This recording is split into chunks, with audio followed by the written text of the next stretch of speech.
Silakan duduk Bapak Ibu. Shalom. Mari kita membuka firman Tuhan kita hari ini di dalam dua bagian. Yang pertama di dalam Ibrani pasal yang keempat ayat 12. Ibrani pasal 4 ayat yang ke-12. Dan kemudian bagian yang kedua nanti adalah di dalam Kisah Para Rasul pasal yang ke-20 ayat 32. Kita baca yang pertama dulu di dalam surat Ibrani pasal yang keempat ayat yang ke-12. Mari kita baca bersama-sama dengan suara yang keras. 1, 2, 3. Sebab firman Allah hidup dan kuat dan lebih tajam daripada pedang bermata dua manapun, yang menusuk amat dalam sampai memisahkan jiwa dan roh, sendi-sendi dan sumsum. Ia sanggup membedakan pertimbangan dan pikiran hati kita. Lalu bagian yang kedua di dalam Kisah Para Rasul pasal 20 ayat yang ke-32. Mari kita baca bersama-sama kembali dengan suara yang keras. 1, 2, 3. Dan sekarang aku menyerahkan kamu kepada Tuhan dan kepada firman kasih karunia-Nya yang berkuasa membangun kamu dan menganugerahkan kepada kamu bagian yang ditentukan bagi semua orang yang telah dikuduskannya. Amin. Berbahagialah kita saudara-saudara sekalian yang berhimpun di pagi hari ini. Kita adalah orang yang berbahagia, kita yang menerima firman Tuhan. Dan Yesus katakan, mereka lebih berbahagia yang percaya dan melakukan firman Tuhan. Amin. Saudara-saudara, ada satu kisah tentang prajurit Amerika yang ditawan oleh Jepang. Dan kemudian saat itu diceritakan tentara Amerika yang ditawan itu kemudian mereka diperlakukan dengan tidak manusiawi. Mereka dipekerjakan secara paksa untuk membangun jalan kereta api di Burma. Mereka kadang disiksa dan juga dijadikan seperti binatang yang saling mencakar, saudara-saudara. Bahkan saling berebut makanan. Karena mereka dibiarkan di dalam kelaparan. Sampai suatu saat, saudara, mereka menemukan satu buku kecil. Yaitu buku Alkitab Perjanjian Baru. Jadi Alkitab yang hanya Perjanjian Baru, ya, buku itu. Dan kemudian saudara, tentara itu mereka mulai membaca buku Alkitab Perjanjian Baru itu. Setelah mereka mulai baca dari hari ke hari, ya, tentara yang tadinya mereka saling mencakar, mereka saling berkelahi, mereka saling bertengkar, mereka saling berebut makanan, bahkan mereka saling membunuh. Karena mereka dibawa pada satu kondisi yang sedemikian rupa oleh tentara Jepang. Singkat cerita, saudara, komunitas ini berubah secara drastis. Mereka kemudian menjadi lebih kompak. Dan mereka saling mengasihi. Mereka saling mempedulikan satu dengan yang lain. Tidak seperti sebelumnya. Dan kemudian di kamp tahanan itu, dengan siksaan yang begitu berat, dengan pergumulan yang begitu luar biasa yang mereka hadapi, kelaparan yang begitu luar biasa juga mereka dibiarkan sedemikian rupa. Tetapi kemudian tentara-tentara ini, ya, di kamp tahanan ini ada sesuatu yang berbeda. Ada suasana yang berbeda. Dan justru di dalam kamp tahanan, saudara-saudara, mereka mulai merasakan satu kuasa yang betul-betul bekerja di dalam mereka. Di kamp tahanan ini, para tahanan yang sudah membaca Alkitab ini, kemudian mereka mulai bersekutu satu dengan yang lain. Mereka membangun kehidupan doa. Mereka baca firman Tuhan secara bersama-sama karena hanya satu Alkitab saja di tangan mereka. Dan mereka punya kekuatan untuk menghadapi berbagai tantangan di dalam kamp tahanan. Saudara-saudara, di sini kita melihat bahwa Alkitab itu bukan hanya sekedar buku biasa atau buku sejarah yang menambah pengetahuan kita. Tetapi Alkitab adalah firman Allah yang hidup, yang berotoritas mengubah kehidupan manusia. Amin. Alkitab telah membuktikan bahwa Alkitab bukan buku pengetahuan. Alkitab bukan buku ilmiah. Tapi Alkitab adalah kehidupan. Karena Yohanes pasal 1 ayat 1 dikatakan Allah adalah firman dan firman adalah Allah. Perkataan Allah yang tertulis di dalam kitab suci adalah perkataan Allah. Ya. Dan minggu yang lalu saya sudah katakan Alkitab itu adalah firman yang hidup dan kekal. Karena itu kehidupan rohani yang otentik dan sehat, saudara-saudara, ini hanya bisa terjadi ketika umat Tuhan berakar di dalam kebenaran firman Allah yang sanggup mengubah kehidupan manusia. Ya. Itulah sebabnya dikatakan di dalam Ibrani pasal 4 ayat 12. Sebab firman Allah hidup dan kuat dan lebih tajam daripada pedang bermata dua manapun. Ia menusuk amat dalam sampai memisahkan jiwa dan roh, sendi-sendi dan sumsum. Ia sanggup membedakan pertimbangan dan pikiran hati kita. Artinya bahwa firman Allah adalah sebuah kehidupan yang mengalir di dalam jiwa setiap kita yang percaya, yang mampu mengubah kehidupan saudara dan saya. Saudara-saudara, Alkitab yang adalah firman Allah itu mengubah apa di dalam hidup kita? Yang pertama, saudara-saudara, firman Allah mengubah hati kita yang keras menjadi hati yang lembut. Yeskel pasal 11 ayat 19 dikatakan, Aku akan memberikan mereka hati yang lain dan roh yang baru di dalam batin mereka. Juga aku akan menjauhkan dari tubuh mereka hati yang keras dan memberikan mereka hati yang taat. Firman Allah mengubah manusia di dalam otoritasnya, yaitu mengubah apa? Yaitu mengubah hati manusia. Firman Allah berkuasa mengubah hati manusia. Hati manusia yang berdosa adalah hati yang keras. Ya. Hati yang keras itu seperti apa, saudara? Ya, hati yang keras itu bukan berarti hati yang digambarkan seperti batu yang sulit dipecahkan. Tetapi hati manusia itu adalah hati yang tidak taat. Hati yang berontak. Hati yang selalu melawan. Ya. Hati yang selalu beroposisi dengan Tuhan. Hati yang selalu menjauhkan diri dari Tuhan. Hati yang selalu berbalik arah dari arahnya Tuhan. Itu yang dimaksudkan dengan hati yang keras. Ya. Maka ketika Yehezkiel menyampaikan nubuat ini dan firman Tuhan ini kepada orang Israel, Tuhan mengatakan, Aku akan memberikan mereka hati yang baru, yaitu hati yang lembut. Hati yang lembut itu digambarkan seperti tanah yang subur. Saudara, di dalam Injil Matius, ketika Yesus memberikan perumpamaan kepada murid-murid dan kepada orang Yahudi saat itu, dia menggambarkan mengenai penabur. Ya. Seorang penabur yang menabur, lalu benih itu ditaburkan di tanah, di pinggir jalan. Benih ini ditabur tetapi tidak tumbuh. Karena apa? Karena tanahnya keras.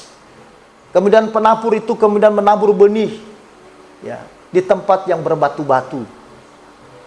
Benih itu ditabur, benih itu muncul, tetapi tidak berakar.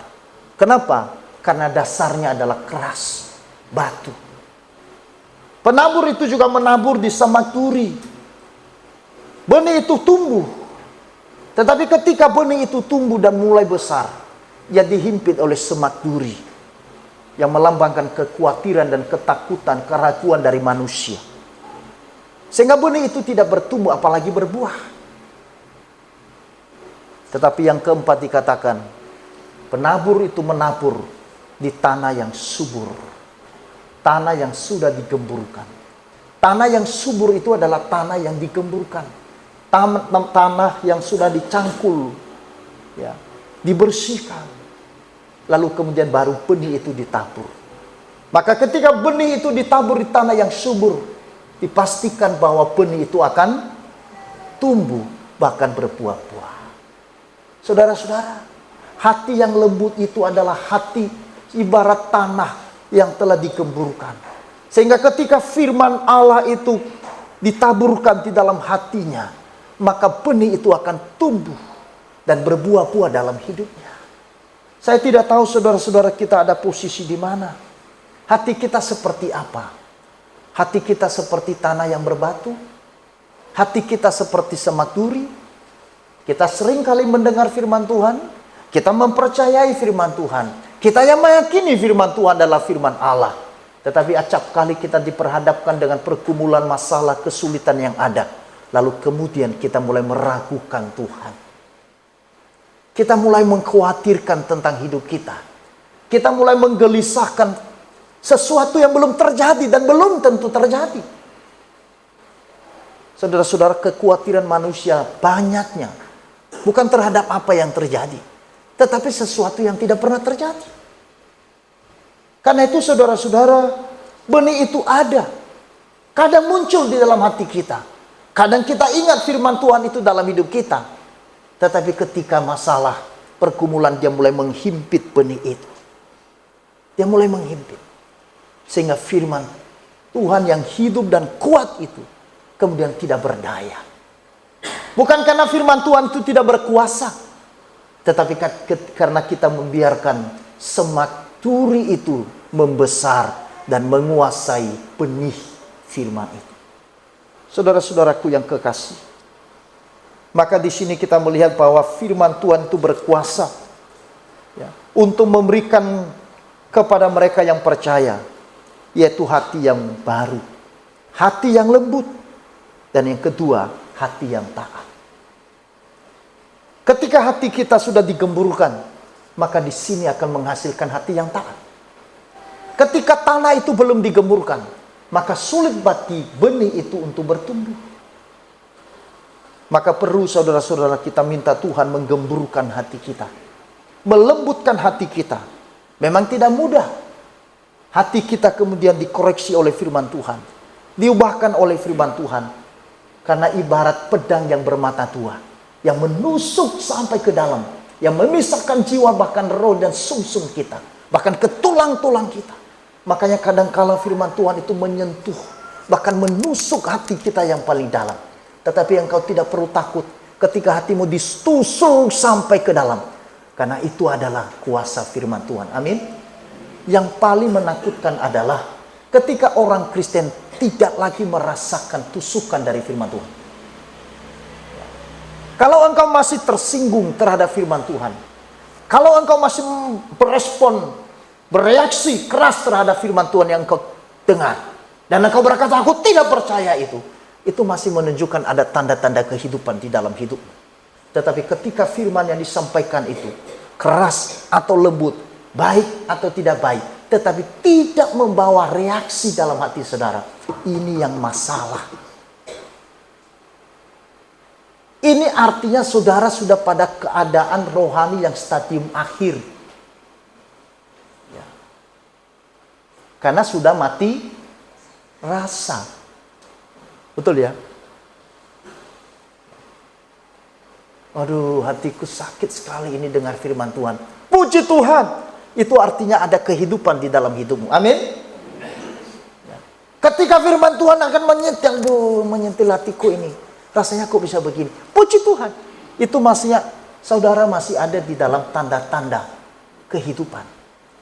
Tapi kalau firman Tuhan sudah disampaikan dengan begitu dalam, begitu luar biasa, hatimu biasa-biasa saja, ini adalah hal yang paling menyedihkan.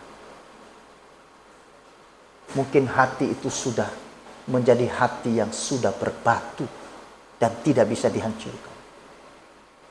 Saudara-saudara, karena itulah firman Tuhan di sini mengubah hati kita, memberikan kepada kita hati yang taat. Karena dari hati yang taat Tuhan akan disenangkan dan dimuliakan. Di dalam hati yang taat, di sana Tuhan dimuliakan. Amin. Tuhan memberikan perintah untuk kita taati. Tuhan memberikan firman untuk kita taati. Kenapa? Karena di dalam ketaatan, di sana Tuhan dimuliakan. Saudara-saudara, ketika ada hati yang taat, di sana ada kuasa, dan di sana ada mujizat Allah terjadi, dalam segala perkara hidup kita. Jadi kalau ditanya kapan mukjizat terjadi? Ketika kita memiliki hati yang taat. Ketika Musa taat kepada firman Allah untuk mengangkat kedua tangannya dan mengangkat tongkatnya, lalu kemudian terjadi mukjizat besar. Laut terbelah dua. Ketika Yosua mentaati apa yang dikatakan Tuhan, ketika mereka mau menyeberang sungai Yordan, dan kemudian ketaatan Yosua membawa hasil yang luar biasa, sehingga sungai Yordan sebak sampai meluap dan berhenti air itu mengalir, sehingga mereka bisa menyeberang sungai yang banjir itu. Ketika Maria taat kepada firman Tuhan dan berkata, sesungguhnya aku adalah hamba Tuhan, jadilah padaku seperti apa yang engkau katakan. Meskipun saudara, ketika Maria berkata, jadilah padaku seperti apa yang kau firmankan, ini bukan sesuatu yang mudah, yang gampang bagi Maria, seorang perawan, seorang gadis belia yang tidak punya suami, yang belum menikah, tapi kemudian dikatakan dia akan mengandung. Ini aib. Bagi seorang wanita, ini adalah sesuatu yang menghancurkan perasaannya, menghancurkan masa depannya. Tetapi ketaatan seorang Maria kepada firman Allah yang didengar melalui malaikat yang datang kepada dia, telah membawa berkat besar, bukan hanya bagi Maria, bukan hanya bagi orang Israel, tetapi bagi seluruh dunia, bagi seluruh manusia, dan bagi saudara dan saya. Amin. Ketaatan Maria untuk mentaati firman yang dia dengar, sehingga saudara dan saya hari ini diselamatkan oleh Tuhan. Ketaatan Maria untuk menghadapi dan melakukan apa yang dikatakan Tuhan, telah menjadi berkat bagi kita yang belum berjumpa dengan Maria, yang kita tidak tahu dengan Maria. Dia dipakai sebagai alat bagi kemuliaan Tuhan. Ketaatan saudara kepada firman Allah juga berkuasa mengubah orang lain. Berkuasa juga membawa berkat dan menghadirkan kuasa mukjizat Allah, baik di dalam kehidupan saudara maupun juga di dalam kehidupan orang yang lain. Itulah yang pertama. Kemudian yang kedua, yang terakhir saudara-saudara, firman Allah yang hidup mengubah manusia. Apa yang diubah? Yang pertama tadi hati, tetapi yang kedua adalah dia mengubah arah dan isi kehidupan kita. Amin. Dia mengubah arah dan isi kehidupan kita. Kenapa manusia harus diubah arah dan isi kehidupannya? Karena sejak manusia jatuh dalam dosa, maka manusia berubah arah. Saudara, makanya dosa itu di dalam bahasa Yunani dikatakan hamartia. Hamartia itu saudara artinya adalah arah yang tidak, arah yang salah. Hidup yang berarah tidak benar. Itu dosa. Ya. Ketika manusia punya arah yang salah, itu dosa. Adam dan Hawa yang jatuh dalam dosa, dia merubah arah hidupnya. Yang awalnya tadi arahnya untuk memuliakan Tuhan, arahnya tertuju kepada Tuhan, tetapi sedosa merubah, memutarbalikkan arah kehidupannya kepada apa? Kepada dirinya sendiri dan kepada dunia. Dosa mengubah arah manusia supaya manusia mencintai dirinya sendiri dan mencintai dunia. Makanya di dalam surat 1-2 Timotius dikatakan saudara-saudara apa? Bahwa ciri manusia di akhir zaman hanya dua. Yang pertama, mencintai diri sendiri, dan yang kedua, mencintai uang. Manusia di zaman sekarang, Alkitab mengatakan, ciri manusia di zaman akhir, menjelang Yesus datang ke dalam dunia, manusia diseret kepada dua hal besar, yaitu manusia itu akan menjadi manusia yang individualisme, dan yang kedua, manusia yang materialisme. Roh ini, saudara-saudara, ini telah membawa manusia sejak dari abad 20 sampai sekarang. Bahkan akan lebih lagi, saudara-saudara.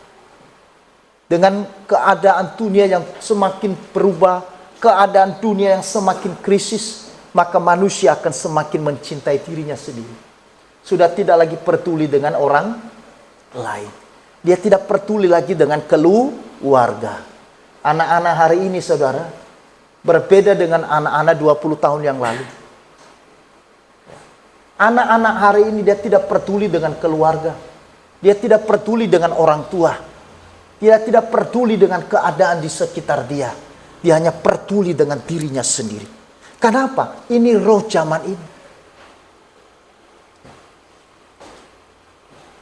Ini masalah. Ini melanda semua orang. Termasuk dengan orang Kristen. Termasuk dengan anak-anak orang Kristen, saudara-saudara. Kita yang memiliki anak, saudara, kita punya pergumulan yang sama, termasuk dengan saya. Mereka diseret kepada hal itu. Dan sulit rasanya untuk kita menasehati. Kalau zaman dulu, orang tua menasehati anak, anak tertunduk kepalanya. Anak diam, dan dia tidak beranjak di depan ayahnya. Ketika orang tua memanggil dia, dia berdiri dan hanya tertunduk. Tetapi engkau nasihati anak sekarang, ya, orang tuanya yang disuruh duduk di depan dia. Betul? Ini bukan main-main, saudara. Kita yang dinasehati anak, saudara-saudara.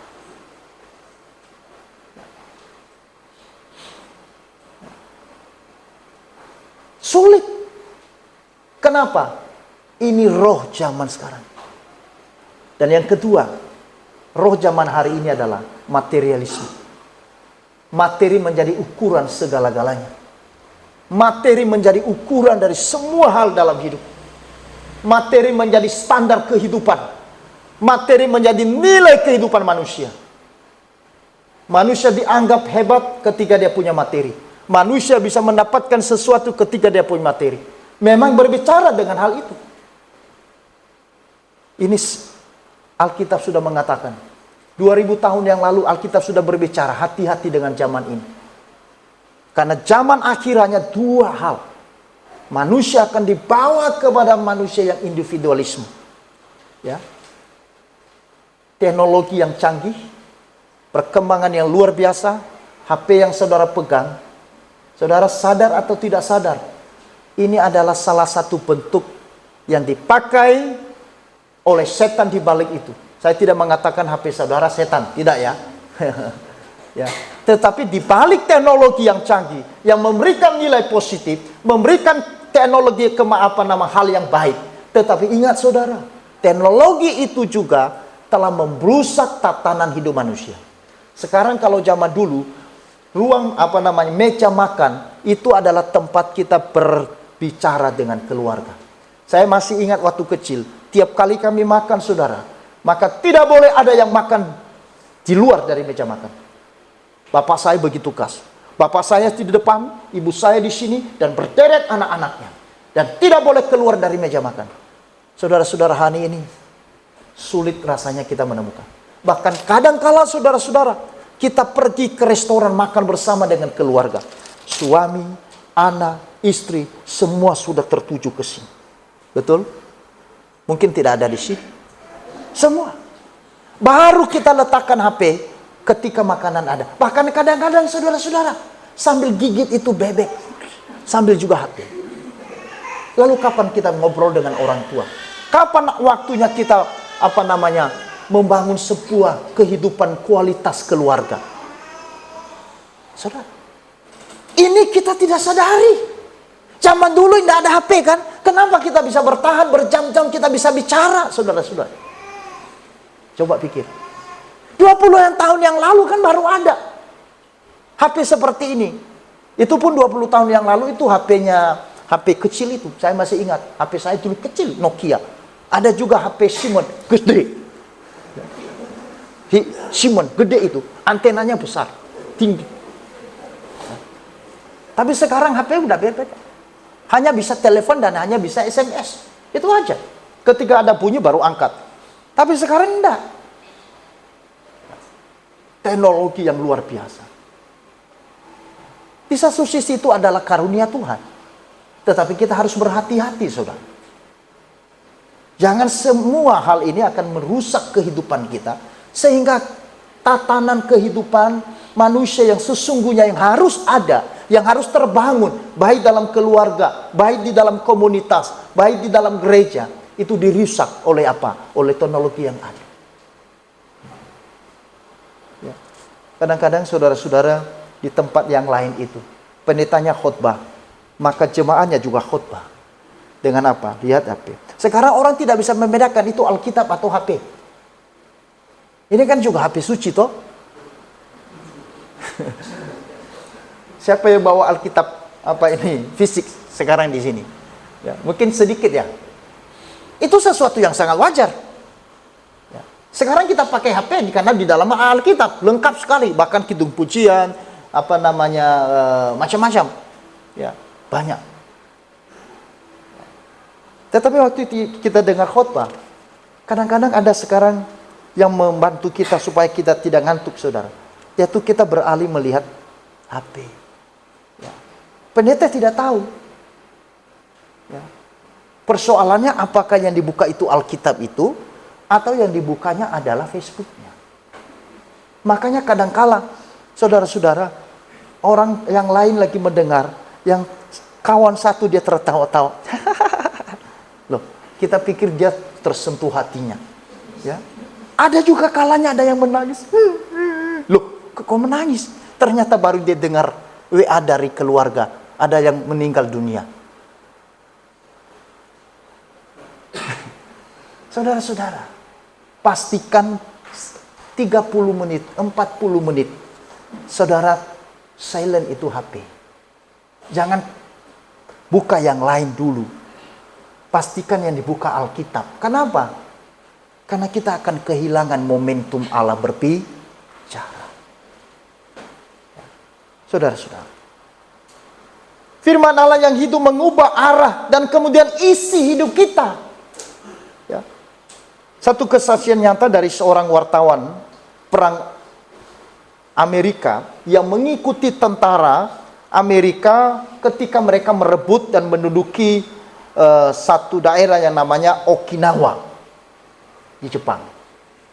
30 tahun sebelumnya, saudara, ada seorang misionaris telah melewati tempat itu. Ya. Dan di Okinawa itu ada satu desa kecil yang bernama Kampung Shinabuku. Namanya Shinabuku, itu kampung kecil. Waktu misionaris itu menuju ke depan, dia melintas di di desa atau perkampungan Shinabuku itu, dan kemudian dia bertemu dengan dua orang. Misionaris dia memberitakan firman Tuhan kepada yang bernama Sosei Kina dan Mochun. Sosei Kina ini dan Mochun, saudara, kemudian bertobat, menerima Yesus. Dua orang pertama di kampung Shinabuku itu. Lalu kemudian setelah misionaris ini melanjutkan perjalanannya, dia memberikan Alkitab, satu Alkitab kepada dua orang. Bukan dua buku. Karena dia itu hanya melintas menuju ke Jepang. Maka Sochikina dan Mochun, mereka bergantian membaca Alkitab, saudara. Ya. Siang hari Sochikina, malam hari untuk Mochun. Besoknya siang hari untuk Mochun, malam hari untuk Sochikina. Mereka terus bergilir membaca Alkitab itu. Sampai Alkitab itu sudah lusuk sekali. Dan kemudian dua orang ini, mereka memahami Alkitab. Mereka baca Alkitab. Dan mereka mulai memberitakan firman Tuhan. Karena Alkitab yang adalah firman Tuhan mengisi seluruh pikiran mereka, hati mereka. Dan Alkitab itu yang adalah firman Allah menguasai hidup mereka. Sehingga saudara, satu persatu orang di desa itu kemudian dimenangkan bagi Yesus. Dan pada akhirnya satu desa Shinabuku itu menjadi orang Kristen. Maka waktu tentara Amerika merebut satu daerah besar itu namanya Okinawa. Dan kemudian tentara-tentara Amerika itu mereka masuk kemudian ke desa-desa dan ke kampung-kampung. Tibalah mereka di sebuah kampung yang namanya Shinabuku. Dan waktu mereka melihat kota Shinabuku, mereka terkejut. Desa itu berbeda dengan desa yang lain. Desa itu begitu nyaman, begitu indah, begitu bersih, begitu rapi. Berbeda dengan desa-desa yang lain. Mereka kaget. Apa yang terjadi dengan desa yang ada di pedalaman ini? Satu desa yang ada di tengah-tengah hutan, di tengah-tengah daerah. Tapi kemudian kok bisa menjadi desa yang begitu baik, desa yang begitu indah. Lalu kemudian tentara itu mereka mulai menyelidiki. Dan orang-orang di desa Shinabuku itu adalah orang-orang yang ramahnya bukan main. Mereka menyambut para tentara-tentara yang bersenjata itu dengan ramah, dengan lembut. Dan mereka dikagetkan. Karena mereka sadar, saudara, bahwa ternyata seluruh penduduk di Sinabuku adalah orang Kristen. Saudara tahu apa yang terjadi? Tentara-tentara Amerika yang banyak ateis itu, kemudian mereka bertobat di desa Sinabuku. Mereka bertobat karena apa? Karena penduduk Sinabuku mengubah hidup mereka menjadi orang yang benar-benar percaya Tuhan. Saudara-saudara, sesuatu yang sederhana, tetapi telah memberikan sebuah makna yang luar biasa, yang mengubah kehidupan mereka, isi kehidupan mereka diubahkan. Ya. Kehidupan mereka juga diubah dan isi dengan firman Allah. Firman Allah menjadikan makanan favorit mereka. Firman Tuhan menjadi makanan favorit mereka. Makanan jiwa saudara favoritnya itu apa? Banyak gereja sekarang mendatangkan pengkhotbah lucu. Bahkan saudara-saudara, yang laris sekarang ini saya mau katakan, ada gereja-gereja di Surabaya. Beberapa waktu yang lalu saya bertemu dengan teman saya di Surabaya, dan dia bercerita, ya, karena dia ada di tangannya sebuah brosur yang dibagi-bagi, hadirilah ibadah KKR yang akan dimeriahkan oleh Mongol. Tahu Mongol? Siapa itu? Komedian. Sekarang saudara, komedian sekarang laku keras di gereja. 10 tahun yang lalu, para artis-artis penyanyi sekarang digeser. Penyanyi-penyanyi sekarang. Makanya dulu, kalau ada gereja, dia tulis-tulis pandu di jalan. Hadirilah ibadah kebaktian kebangunan rohani yang akan dimeriahkan oleh Nafa Urba. Biar dimeriahkan oleh Coki Sitohang. Nah, semua orang berbondong-bondong di kota Denpasar hadir. Mungkin termasuk saudara, bukan? Enggak ya. Ya. Betul enggak? Tapi sekarang tidak. Bukan penyanyi yang diundang. Tapi sekarang apa? Hadirilah ibadah kebaktian kebangunan rohani yang dimeriahkan oleh komedian Mongol. Makanya sekarang kalau mau rubah profesi silakan. Sebelum terlambat. Sebelum terlambat, saudara. Ini laku keras. Bukan hanya di dalam dunia hiburan, tetapi di gereja. Di gereja sekarang laku keras. Kenapa saudara? Tidak salah Alkitab mengatakan, di zaman akhir manusia mencari pengkhotbah yang memuaskan apa? Telinganya. Bukan isi hatinya. Sehingga jemaat tertawa terbahak-bahak. Terbahak. Lalu kemudian pulang. Saudara, itu indikasi apa? Jangan senang dengan ini. Ini indikasinya sekarang. Kualitas kekristenan itu sudah menurun. Orang sudah tidak lagi menerima firman yang kuat itu. Firman yang mengubah itu. Firman yang menegur itu. Firman yang berkuasa itu. Firman yang membawa kita berubah. Tapi orang lebih condong hatinya, telinganya kepada apa? Sesuatu yang menghibur hatinya. Saudara-saudara, saya tidak mengatakan tidak perlu lucu, karena perlu juga lucu. Kadangkala saya juga nonton film lucu, saudara. Ya, boleh. Tetapi kalau itu kemudian digeser di dalam nilai iman kita, ini yang menjadi problem.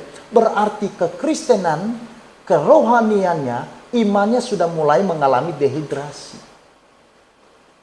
Sudah mulai menurun.